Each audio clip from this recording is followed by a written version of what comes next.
रुक जाओ ए अस्सलाम वालेकुम किदा तुसी वधिया उम्मीद करदी है तुसी सब खैरियत ना होणगे। जुबान का चस्का अगर तुसी साडे चैनल ते नवे हैं तो साडे चैनल नूं सबसक्राइब कर दो और नाल ही बेल आइकन दा बटन प्रेस कर दियो ताकि तुहानूं हर आने वाली वीडियो मिल सके। अच्छा असीं बना रहे हैं मिक्स सब्जी दे पकौड़े, बहुत ही मज़ेदार बहुत ही टेस्टी बनने आ। शिमला मिर्च लई आ, एक चॉप कीती हुई आ, बंद गोभी लई आ वो भी चॉप कीती हुई आ, हरियां मिर्चां लईआं वा 3-4 बड़ी कटियां हुई वा वो भी, गाजर लिया कद्दूकश की हुई आ और आलू लिया 2 आलू ले से भी कद्दूकश किए हुए, हरा प्याज लिया वा और एक टमाटर लिया वा। अच्छा कलौंजी लिया आधी चम्मच, गरम मसाला लिया वा 1 चम्मच, अच्छा 1 चम्मच सूखा धनिया लिया वा और लाल मिर्च लिया आधा चम्मच, नमक लिया वा हसबे ज़रूरत, आधा चम्मच सौंफ लिया और कलौंजी लिया आधा चम्मच। हुण इहदे विच जाएगा मैदा, मैदे दे लिया 4 चम्मच और पानी लिया वा 1 गिलास, 2 कप बेसन आ। ठीक हो गया जी। हुण इन्हां सारियां चीज़ां नूं मिक्स करना वा। बच्चे सब्जियां बहुत घट खाते हैं, उन्हां ते विटामिन ज़्यादा होंदी है, बच्चों नूं खिलानी चाहिए हर एक चीज़। तुसीं हुण देखो बच्चे तो सब्जियां हुण खांदे ही नहीं, कोई भी चीज़ होवे असीं नहीं खाने, टमाटर हो गया कट के सुट दे, हर चीज़ सलाद वगैरह बना के दो नहीं खाना उन्होंने। हाँ माशाल्लाह बहुत ही ज़बरदस्त रेसिपी है, तुहानूं ज़रूर पसंद आएगी, बच्चों नूं बहुत पसंद आएगी। इहदे विच मैदा भी है, मैदा इस तो असीं इस्तेमाल किया वा, बहुत ही क्रिस्पी और बहुत ही यमी बनणगे। मैदा लाजमी इस्तेमाल करना, मैदे नाल पकौड़े बहुत ही क्रिस्पी बनते हैं, बहुत ज़बरदस्त लगते हैं। मिक्स सब्जियां वाले पकौड़े तो बहुत ही यमी माशाल्लाह ज़बरदस्त, बच्चों नूं ज़रूर पसंद आएगा। हुण बच्चे देखो किन्ने शौक नाल खाणगे, हुण उन्होंने दीवाने हो जाना वा बच्चों ने पकौड़े खा के ना, कहना सानूं रोज़ इदां दे बना के दो।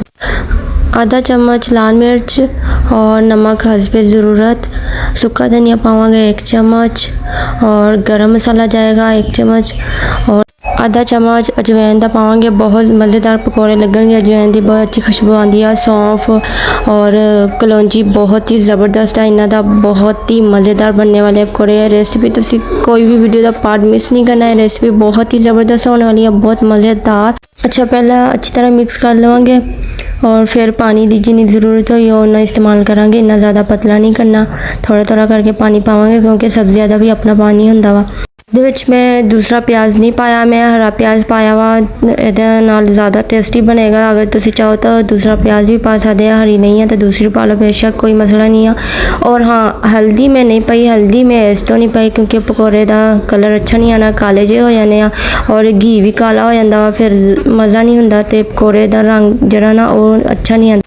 बेसन अच्छी तरह मिक्स हो चुका वा और इनू इन्ना ज़्यादा असी पतला नहीं किया, देख लो 5 मिनट इनू रेस्ट देवांगे, अपनी असल हालत पे आ जाएगा। हुण रेस्ट इनू रेस्ट देंगे, अगर तुसीं उस टाइम पकौड़े बना लोगे तो पकौड़े घुट्टे घुट्टे बनेंगे, इस वास्ते 5 मिनट बाद इन्हू बनावांगे। अच्छा जी 5 मिनट हो चुके हैं, बहुत ही ज़बरदस्त पकौड़े बनने वाले हैं, बहुत अच्छी खुशबू आ रही है। अच्छा हुण देखो इन्ने अच्छे क्रिस्पी पकौड़े बनणगे। अक्सर कोई पकौड़े बनाता वा बेसन उस वेले मिक्स करके बना लेंदा वा, जिद्दां हुण आपां आटा गुंदे तो रोटी उस टाइम पका लो तो रोटी घुट्टी घुट्टी बनेगी ना, रोटी फुलेगी।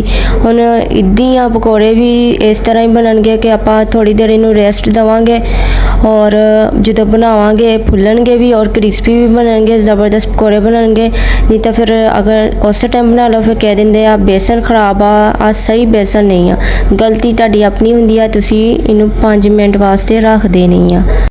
जुबान का चस्का अगर तुसी मेरे चैनल को सबसक्राइब नहीं किया तो जल्दी ना जाके मेरे चैनल को सबसक्राइब कर दो और नाल ही बेल आइकन दा बटन प्रेस कर दियो ताकि तुहानू हर आने वाली वीडियो मिल जाया करेगी।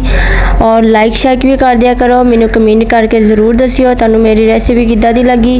उम्मीद करदी है तुहानू ज़रूर पसंद आएगी। मिक्स सब्जी वाले पकौड़े बहुत ही ज़बरदस्त बहुत ही मज़े वाले बनने वाले। अग बिल्कुल स्लो रखनी, इन्नी ज़्यादा अग नहीं रखनी क्योंकि हल्की अग ते बहुत अच्छी तरह बनणगे और सब्जियां वगैरह भी गल जाएंगी जरा पाइया वा। बहुत ही मज़ेदार पकौड़ियां की खुशबू आ रही है, बहुत ही अच्छे आ।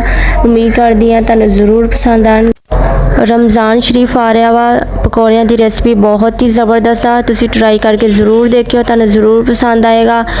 चलो माशाल्लाह वाह जी वाह, बहुत ही ज़बरदस्त बहुत आला खुशबू आ रही है, बहुत ही वधिया। ਕਿੱਦਾਂ ਫਿਰ ਆਉਂਦੇ ਨਾ ਚਸਕੇ ਲੱਗਦੇ ਨਾ ਜਦੋਂ ਮਜ਼ਾ ਆ ਜਾਂਦਾ ਵਾ। ਕੋਈ ਚਸਕੇਦਾਰ ਚੀਜ਼ ਮਿਲ ਜਾਵੇ ਨਾ ਖਾਣੇ ਪੀਣੇ ਨੂੰ, ਭੁੱਖ ਲੱਗੀ ਹੋਈ ਹੋਵੇ ਤਾਂ ਹੋਰ ਵੀ ਜ਼ਿਆਦਾ ਮਜ਼ਾ ਆ ਜਾਂਦਾ ਵਾ। ਪਕੌੜੇ ਤਾਂ ਮਜ਼ਾ ਹੀ ਕੁਛ ਹੋਰ ਆ ਪਕੌੜਿਆਂ ਦਾ। ਬੱਚਿਆਂ ਨੂੰ ਸਬਜ਼ੀਆਂ ਵਾਲੇ ਪਕੌੜੇ ਬਹੁਤ ਹੀ ਪਸੰਦ ਆਣਗੇ। ਬੱਚੇ ਸਬਜ਼ੀ ਵਗੈਰਾ ਤਾਂ ਖਾਂਦੇ ਨਹੀਂ ਆ। ਤੁਸੀਂ ਸਾਲਨ ਵਗੈਰਾ ਬਣਾਓਗੇ, ਇਹਨਾਂ ਨੇ ਉਹ ਨਹੀਂ ਖਾਣਾ। ਹਰ ਚੀਜ਼ ਕੱਢ ਕੇ ਸੁੱਟਦੇ ਨੇ, ਅਸੀਂ ਆਹ ਨਹੀਂ ਖਾਣੀ, ਅਸੀਂ ਆਹ ਨਹੀਂ ਖਾਣੀ। ਆਹ ਤੁਸੀਂ ਦਿਓਗੇ ਨਾ ਬਣਾ ਕੇ, ਵਿਟਾਮਿਨ ਵੀ ਹੁੰਦੀ ਆ ਸਬਜ਼ੀਆਂ ਤੇ, ਹਰ ਚੀਜ਼ ਇਹਨਾਂ ਨੂੰ ਖਿਲਾਉਣੀ ਚਾਹੀਦੀ ਆ।